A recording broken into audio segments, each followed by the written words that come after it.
Bismillahirrahmanirrahim. Assalamualaikum warahmatullahi wabarakatuh. Innal hamdalillah nahmaduhu wa nasta'inuhu wa nastaghfiruh wa na'udzu billahi min syururi anfusina wa min sayyiati a'malina. Allahumma shalli ala sayyidina Muhammad wa ala ali Muhammad. Perkenalkan, nama saya Indra Ma'ruf Kusniadi. Saya dari Fakultas Tarbiyah, jurusan Pendidikan Agama Islam. Nomor NIM 030 11 92 116. Nah, pada kesempatan kali ini saya akan membahas sejarah singkat tentang Wali Songo. Dalam bahasa Jawa, Wali Songo berarti wali yang ke-9, menandakan jumlah para wali yang ada 9. Namun, ada pendapat lain yang mengatakan bahwa Wali Songo adalah tuturan dari bahasa Arab sana yang berarti sesuatu yang mulia.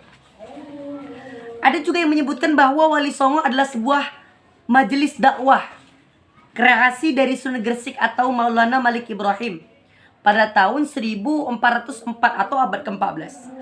Tak cuma berdakwah, ajaran Wali Songo memberikan dampak untuk sejumlah budaya baru pada kultur masyarakat Jawa, seperti kesehatan, bercocok tanam, perdagangan, kebudayaan, seni, kemaslahatan, sampai kepada bentuk politik atau pemerintahan. Nah, kemudian di sini saya akan membahas tentang nama-nama 9 wali tersebut. Yang pertama adalah Sunan Gresik atau Maulana Malik Ibrahim. Sunan Gresik atau Maulana Malik Ibrahim adalah keturunan langsung dari Nabi Muhammad SAW. Jadi dia merupakan Habib atau Syarif. Beliau adalah keturunan ke-22 dari Rasulullah Muhammad SAW. Nasab Maulana Malik Ibrahim tercatat dalam ensiklopedi Nasab Ahlul Bait yang merupakan kumpulan catatan dari Sayyid Baharuddin Al-Ba'lawi Al-Husaini. Beliau lahir di Samarkand, Asia Tenggara. Sunan Gresik mempunyai 3 seorang istri. Yang pertama, Sunan Gresik banyak dianggap sebagai wali yang pertama kali menyebarkan Islam di Pulau Jawa. Selain berdakwah, beliau mengajarkan cara baru dalam bercocok tanam untuk mengambil hati masyarakat, yakni mereka tersisihkan pada akhir kekuasaan Majapahit. Yang kedua adalah Sunan Ampel atau Raden Rahmat. Riwayat mengatakan, sejarah bercerita tentang bahwa Sunan Ampel adalah anak dari Ibrahim Zainuddin Al-Akbar. Ibunya adalah seorang putri Campak bernama Dewi Condro Wulan binti Raja Campak yang terakhir dari dinasti Ming. Meski bukan pertama menyebarkan Islam di tanah Jawa, Sunan Ampel dianggap sesepuh dari wali-wali lainnya. Ia memiliki pesantren di Ampel, Surabaya yang menjadi pusat penyebaran agama Islam tertua di Jawa. Yang ketiga ada Sunan Bonang atau Makdum Ibrahim. Sunan Bonang adalah putra dari Sunan Ampel. Semasa hidupnya, Sunan Bonang kerap berdakwah melalui kesenian agar bisa menarik hati masyarakat untuk tertarik dengan Islam. Pernah mendengar nggak lagu Wijil atau Tombo Ati yang dipopulerkan oleh Opik? Kedua lagu tersebut merupakan hasil karya dari Sunan Bonang untuk menambah unsur Islami dalam lagu-lagu yang digubahnya. Sunan Bonang memasukkan rebah nan bonang sebagai pelengkap dari gamelan Jawa. Oleh sebab itu, ia mendapatkan julukan sebagai Sunan Bonang. Ketiga, Sunan Derajat atau Raden Qasim. Selain Makdum Ibrahim atau Sunan Bonang, Raden Qasim juga putra dari Sunan Ampel. Dikenang oleh masyarakat di seluruh tanah air sebagai Sunan Derajat dalam misinya untuk menyebarkan agama Islam di Indonesia. Ia menggunakan kegiatan sosial sebagai unjuk tombaknya. Biasanya, ia kerap kali mendatangi orang sakit, berbaur dengan masyarakat, bercengkrama, sehingga menjadikan popularitasnya tinggi dan menjadi sesuatu yang terikat pada masyarakat. Selanjutnya, Sunan Kudus atau Ja'far Shadiq. Berbeda dari wali-wali lainnya, sebelumnya pada umumnya langsung menyentuh masyarakat umum untuk menyebarkan Islam. Sunan Kudus memiliki andil yang besar dalam pemerintahan Kesultanan Demak. Perannya adalah sebagai panglima perang, penasehat sultan, dan mursyid, thariqah, dan hakim. Jadi berbeda dengan sunan lainnya, Sunan Kudus ini memang agak sedikit berbeda karena dia sebagai unsur pemerintahan. Selanjutnya keenam adalah Sunan Giri atau Raden Paku atau Ainul Yaqin. Sunan Giri adalah keturunan langsung dari Maulana Ishaq. Selama hidupnya, ia menimba ilmu Islam dari Sunan Ampel yang bersahabat dengan Sunan Bonang.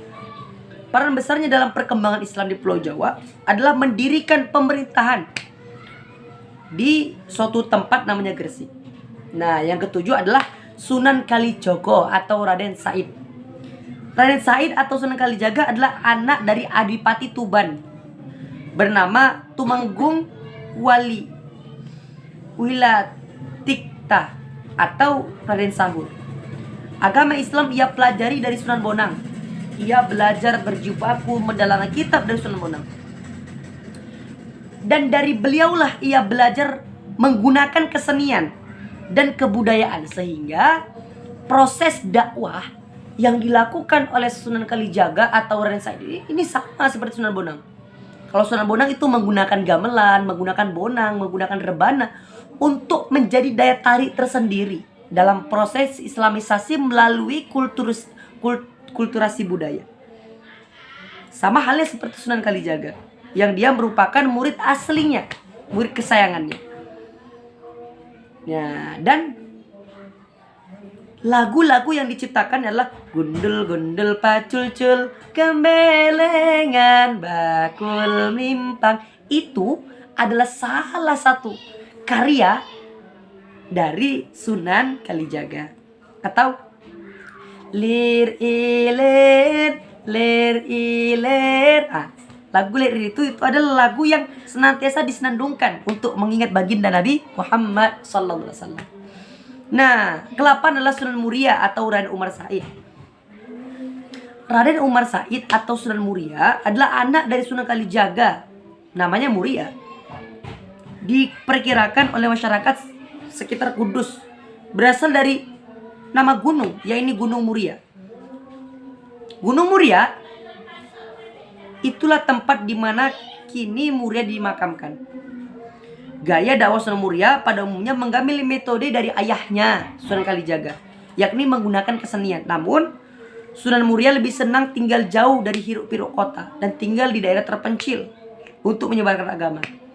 Ia juga turut mengajarkan bercocok tanam, jual beli, dan melaut kepada masyarakat jelata.